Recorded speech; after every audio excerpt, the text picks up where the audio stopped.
Good afternoon, everybody. We're delighted today to have our speaker, Alice Leahy. Alice is the founder of the Alice Leahy Trust, a befriending social and health service for people who are homeless. She is a nurse and a midwife by profession, and she's always been an innovator. And with hospital consultants, she set up the first intensive care unit of its type in Ireland. She worked with the Simon community, she volunteered, and she was Assistant National Director of Simon Ireland. In 1974, she compiled the first report on medical care for the vagrant in Ireland. She's won many awards and she's been acclaimed widely for her work.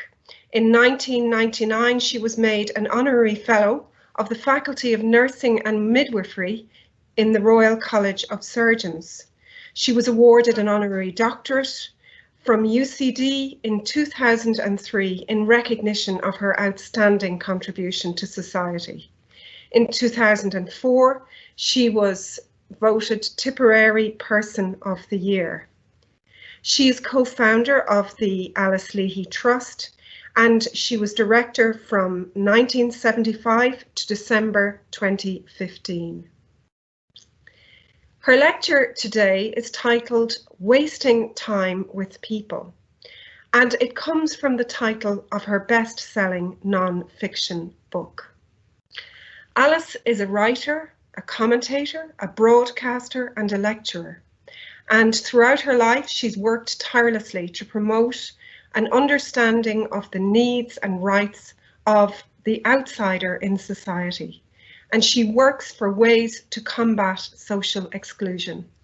It's a great privilege to welcome her today to the Irish Institute for Catholic Studies.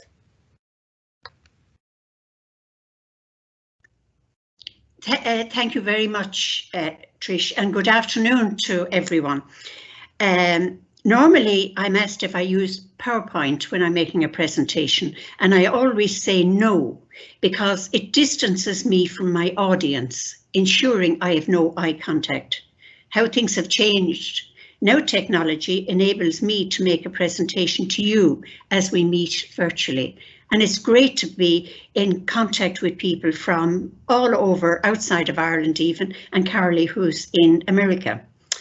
Nevertheless, I am mindful of a quote I came across recently. It was written by Max Frisch, the Swiss novelist and playwright who died in 1991. He focused on the problems of identity, individuality, moral dilemmas, and political comment. And he said, technology is a way of organising the universe so that man doesn't have to experience it. Now we see for ourselves the wisdom of these words. I did think when I agreed to participate that it would be a great opportunity to visit Limerick. My visit here, even virtually, reminds me of a special friend of ours who used our service, a Limerick man called Kevin. He was killed in a road traffic accident in Dublin.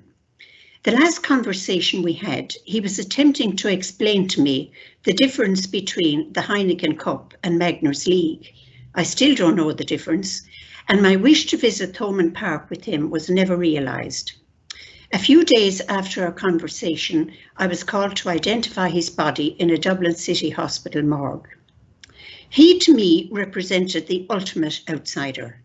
He was proud of his place of origin, never asking for help, walking for miles, sometimes from Dublin to Glenstall, communicating with nature and sleeping under the trees at times, maintaining his independence. Kevin inspired, and he certainly challenged all of us who crossed his path. Earlier this year, you will have read about the man who died in the grounds of UCD, Michael Byrne, widely known as Mr. Belfield, or to the students, Old Man Belfield. His story is similar to that of the many people we have met and have grown older with over the years. Credit is due to all in UCD for allowing him to live his life to the beat of his own drum, and those into the wider community who supported him. I find the term outsider is a highly appropriate term when discussing homelessness, as it can lead to a more broad-based discussion about the complexities of the human condition, rather than the usual one that concentrates on money and house building alone. The latter, of course, is less challenging. On the 29th of January this year, I addressed the Oireachtas Joint Committee on Housing, Local Government and Heritage when it met to consider homelessness, and I entitled my address, "Wasting Time with People," with the question mark. I always put the question mark there.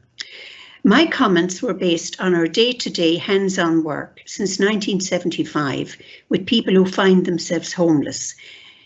And the link for the entire meeting can be seen on our website, www.aliceleahytrust.ie. I stated that I know everyone in the houses of the Oireachtas and beyond is concerned about the plight of homelessness. However, we must ensure that this very complex problem receives a complex examination if we are to find a resolution.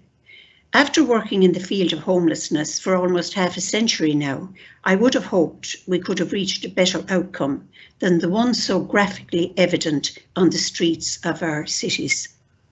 Unfortunately, we have not done so, and in spite of the efforts of many and the spending of immeasurable resources, the overall situation has, if anything, worsened. We have still not reached that point of a holistic, cross-agency, state-sponsored, pragmatic response, so why not? Homelessness must be looked at from at least two angles. The structural causes due to lack of housing, which can be eased by increased housing supply. And I suggest that this is the simpler of the two. The social and personal issues that can lead to homelessness are much more complicated and require early intervention if we are ever to halt the slide of vulnerable human beings onto our streets. The people we meet who present as homeless have a myriad of social problems related to the complexity of their own personal and unique human condition. Intergenerational poverty relating to poor finance and education, absence of opportunity to work, or have a stake in society, all combine to undermine the person. Struggling families where child poverty, neglect, violence or abuse have never been addressed or even acknowledged can all lead to low self-esteem and often result in homelessness. Mental health issues are too often dealt with through a medical model response alone. Relationship breakdown can be a factor, but what can any government do about this personal issue? Some people become homeless because of their drug and alcohol problem and the challenging behaviour associated with addiction. We have a very serious drug problem in our country and in our cities. Wider society needs to be aware of its responsibility and culpability when it comes to the use of recreational drugs. People who use recreational drugs must recognise the reality that they are supporting a vicious industry. I had a few months earlier made the same points to the Lord Mayor's Task Force on Homelessness in our capital city. We regularly meet people from all over the country and from other jurisdictions. Some of these people may be linked into services in other areas, and this can cause considerable challenges for those attempting to meet their needs in terms of providing support and shelter. This was an issue raised on a recent Primetime Investigate programme by agencies dealing with people from the country when they were advised to go back home to their places of origin. Cities, after all, are about diversity and often the only place where people can live anonymously. Tragically, we see people who are dying on the streets. We and others help, but sometimes, in spite of the best efforts, it's not possible to save and each everyone. We must support and comfort, give all we can in terms of compassion, and we must not apportion blame to families, adding to their guilt.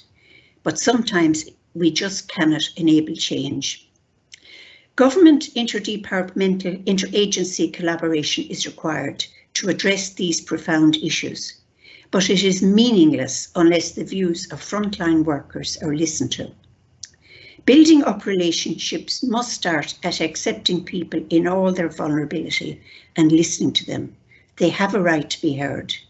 And you all too must know the value of a listening ear. You must wonder why the title of my paper, Wasting Time with People. Don't forget the question mark. I chose this title having read a piece in the British Medical Journal a number of years ago by Simon Challand, a former medical advisor from the UK in Uganda, concerning the advice he had received from an African bishop with a smile. And this is what the African bishop said. Waste time with people. You Europeans are always concerned about projects and budgets. The African does not worry about them, just waste time with people. That was the end of the bishop's quote. And then the consultant said, he gave me this advice in 1996, shortly before I came out to work in Uganda. Since then, his words have kept coming back to me, and I reflect on their truth and wisdom and how difficult it has been for me as someone with European values and attitudes to apply them. End of quote. A contributor to my book, Wasting Time with People with the question mark, suggested the question mark. I am sure there are people from different areas of work who ask the same question. Am I wasting my time? Maybe some of the lecturers feel the same. Does anyone understand what I am doing? More recently, an American author, Sarah Jaffe, when interviewed in The Observer, wrote about frontline workers in New York. She said nurses recounted to her, and this is what they said, that they were getting told in these exact words, do not waste time on things that were non-productive, by which the hospital bosses meant caring and getting to know patients. End of quote. It is quite clear to me that working hands-on with people with complex needs takes time, commitment, and a belief that anything is possible. However, that is much harder than ticking boxes with the comfort of bureaucracy. This is necessary if we are ever to make a real difference. Now, let me tell you about our work here in Dublin and in our agency. And my view of the world is through the lens of homelessness and social exclusion. Our agency, formerly Trust, was founded in 1975 and grew out of work I carried out with a group of doctors, all working in a voluntary capacity in shelters, hostels, and with people sleeping rough, many in the derelict buildings of the Liberties area of Dublin. We work in the basement of the Ivy Hostel run by the Ivy Trust, for which we pay a nominal rent, and for this we are extremely grateful. Our trustees, after a lot of reflection and in line with regulatory requirements, decided to reconstitute Trust as a company limited by guarantee without a share capital. And this company was incorporated in December 2015. For a number of different reasons, and to avoid the confusion sometimes caused by the name Trust, it was also decided to rename Trust the Alice Leahy Trust. I would like to acknowledge here the work of Dr. Phil Kennedy, a controversial neurosurgeon in the US, who is known as the doctor who hacked his own brain. Without his work with me in the early days, at the very beginning, we would not be here. After almost 40 years, we met again when he visited Ireland and our centre just before the pandemic broke out. A documentary on his work, The Father of the Cyborgs, by David Burke, was shown just recently at the Dublin Film Festival and will be aired in RTE later in the year. He incidentally comes from Limerick. Our service, the first of its type in Ireland, has been used as a model for services in Ireland and overseas. We involved homeless people in their own healthcare, primary healthcare and preventative medicine in action. This well before it was part of the conversation around healthcare for homeless people in our city. Our initiative was very much like the barefoot doctor system in rural China, which was hailed as a revolutionary breakthrough in international health ideology in the 70s, around the same time as Trust was founded. Our experience has since led to the development of a fully funded state service provided by a GP on the GMS panel with trainee GPs and nurses. This freed us up from visiting hostels and allowed us to concentrate on our centre. This also ensured that the state accepted responsibility for providing healthcare to marginalised people, but many gaps remain, and often NGOs are in a better position to be more flexible in delivery of service. The Alice Leahy Trust costs are met in full by unsolicited voluntary donations, for which we are ever grateful. No expense is incurred in fundraising activities, including postal requests for funds, PR, or media consultancy. This financial independence allows us to speak out unfettered where we see fit. We strive to ensure a safe, secure and welcoming environment for people using our service and for my colleagues working here. We had to cease our open door policy in 2009 due to a number of safety concerns which posed considerable physical and emotional challenges to staff. These risk factors, of course, remain today. In our reception area, we keep a candle lighting in our fireplace, a sign of hope. We are not aligned to any religious or political group. Mindful of the Catholic ethos of your college, we should never forget the work of the religious in the areas of education, healthcare, and so much more. We should not allow their voices to be lost in spite of recent events. Our reception room seeks to welcome and relax. For example, we have a tank with goldfish, and we also have a number of paintings in our reception area, some done by people who have used our service. One is that of Generous, ridden by jockey Alan Munro. He won the Budweiser Irish Derby in 1991 and the English Derby of the same year. This was painted by Paddy Gallagher, a truly remarkable man who spent a lot of time in prison and ended up working with us. Another one of Paddy's work was Desert Orchid. That picture was stolen, but I have no doubt it was probably swapped for a bottle of alcohol. These things happen. Addiction is a terrible curse. While I'm acutely aware of the very serious problem of gambling, it would be remiss of me not to mention my countywoman, Rachel Blackmore, whose achievements, acknowledged with such humility, not only brought joy to so many people during these dark days, but no doubt inspiration to many others, helping them to see that anything is possible. Music from Lyric FM, which is of course is based in Limerick, plays in the background, and it ensures a calm and soothing atmosphere. Incidentally, I wrote a letter to our national papers in relation to the possible closure of that wonderful station. And I said, since Lyric FM first aired in 1999, its music has wafted through our basement centre in the Liberties. Back then, the people who used our service came from the island of Ireland. In recent years, the people who call come from 26 different countries and all sleeping out in parks and doorways throughout the city and beyond. The music creates a peaceful atmosphere for all those who use our service and those who attempt to meet their needs. The benefits are unquantifiable. Language barriers break down, and the body language of our callers sometimes acknowledges that the composer is from a home place of their own, miles away. This generally follows on with an attempt to share its history and its special place in the culture of their country of birth. Dare I suggest Lyric FM at times diffused potential racism and aggressive behaviour as the music plays on. Khalil Gibran, writing in The Prophet, said, "Music is the language of the spirit. It opens the secret of life, bringing peace, abolishing strife." How right he was. Due to the pandemic, we in the Alice Leahy Trust are now working in a very changed environment while adhering strictly to government guidelines and daily monitoring the situation. We are dealing with fewer people because of the size of our premises and the need for social distancing. We can now only allow 3 people in at one time to use our service, operating then on a 1 in, 1 out basis. But this does mean we can give more time to people who need our service. And this wasn't always possible due to the large number of people calling pre-pandemic. We've been able to remain open even during phase 5 restrictions as we fall under the heading of human health and social work activities. During the month of March, we had 172 consultations.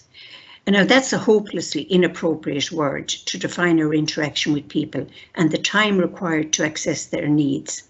168 showers and 116 sets of clothes were distributed. A total of 5 new people attended in the month of March. And while new to us, they may not necessarily be new to homelessness. We had people from 12 different countries using our service. They came from Ireland, Romania, Lithuania, Poland, Malaysia, Turkey, the United Kingdom, Algeria, Mauritius, Italy, Latvia and Croatia. We're reminded of the Irish of a generation ago who went to London and New York and remained in lonely places for years, some all their lives. The contact with home was through a letter.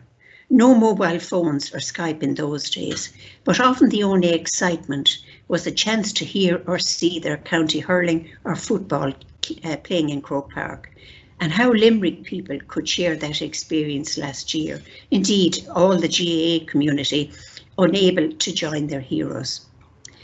Incidentally, in 2001, we had no non-Irish national people calling, maybe a few from the United Kingdom. In 2011, we had people from 23 different countries, and in January 21, that was this year, there were 9 different nationalities. Providing showers may sound very simple, but it never is.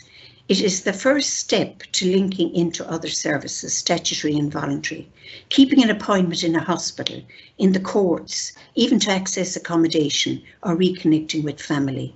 The simple act of soaking your feet for a while can make a difference and allow walking with comfort, pain-free. Just imagine for a minute how you would feel if you have your shoes on for 24 hours a day to ensure they're not stolen. This is all too common amongst the people who are homeless. In our capital city, I think it is shameful we have no public showers. In July 2006, we made a submission to the then Lord Mayor for the need for public showers in our capital city. It was circulated to all city councillors that time and recirculated in 2014. This can be seen on our website. Many people who were homeless got accommodation during COVID, if even temporarily, but many remained sleeping out in tents, in parks, etc., some through choice. Homelessness and houseless can sometimes be confused and may mean that people who end up on the streets can be misunderstood or even ignored. Clearly, one-size-fits-all solutions do not work for everyone. Now we are strictly only working with people who are sleeping out. They come to us from shop doorways, sleeping bags on the streets, tents in parks, under bushes, derelict buildings, and some having stayed outside a local Garda station to ensure they feel safe at night. Some travel long distances to use our service. One man cycles from the suburbs and one walks miles from a park where he sleeps under a tree in his tent. Many people we meet struggle to create a sense of normality after years locked away in institutions. Others who have been relocated from one institution to another, for example, psychiatric hospitals to hostels. Hostels sometimes are generally much cheaper to run, but frequently as institutionalised and too often without the expertise required available to them. Some people are locked away in prisons they have created for themselves, often out of the frustration of not being understood or ignored. Many people who were known to us have died on the streets, and many more will. The true number is impossible to gauge because very often families feel ashamed that their loved ones ended up in the streets. Some didn't even know they were homeless. The lifestyle of many people who have died would have been a contributing factor to their demise. A number of people we knew ended their own lives tragically, and others have attempted to do so. We meet people who have lost all they had, including hope. Others where truth has become the first victim of addiction. Some whose life from birth has been defined by misery and poverty, never having a chance to reach their full potential. Seeing third generations coming through our door, as we have seen, is challenging. We learn so much from these people, all who live in the moment. And they inspire us and encourage us to reflect on the world we live in and how lucky we are. Bob Dylan wrote a song decades ago, Shelter from the Storm, where he described old men with broken teeth stranded without love. And I repeat, old men with broken teeth stranded without love. Today in our capital city and throughout the developed world, we see young men and women in the same situation, many of whom will never grow old due to addiction. The late John O'Donoghue, poet and philosopher, wrote in his book Eternal Echoes, Exploring Our Hunger to Belong, and this is what he said. The addiction to drugs is arguably one of the greatest problems facing Western society. When drugs hook you, they make your longing captive. Regardless of the presence of others who love you, the gifts that you have, the life that you could have, your life now has one need only, the drug. The longing of the addict is a craving for which he will sacrifice all other belonging. The longing determines the life. The drug has the power of a sinister god. It awakens absolute passion and demands absolute obedience. The obsessive nature of our culture come to expression in the addict. The addict is visible, tangible, and vulnerable. The addict is always on the margins of belonging. End of quote. We see them every day, so recognisable, women and men going through the city with dead eyes, almost zombie-like. And what are we as a society doing to help them? Do we even notice them? Agencies like ours play a very important part in attempting to care for people, and of course in an ideal world there would be no need for us. But we must never forget that there are families out there struggling to cope with the fact that their loved ones are on the streets in spite of Trojan efforts on their part. There is an assumption that bricks and mortar can solve all the problems around homelessness. The distinction between the lack of housing and homelessness is important. Homelessness cannot be treated like an illness with an easy cure, and people cannot be treated like machines without rights and responsibilities.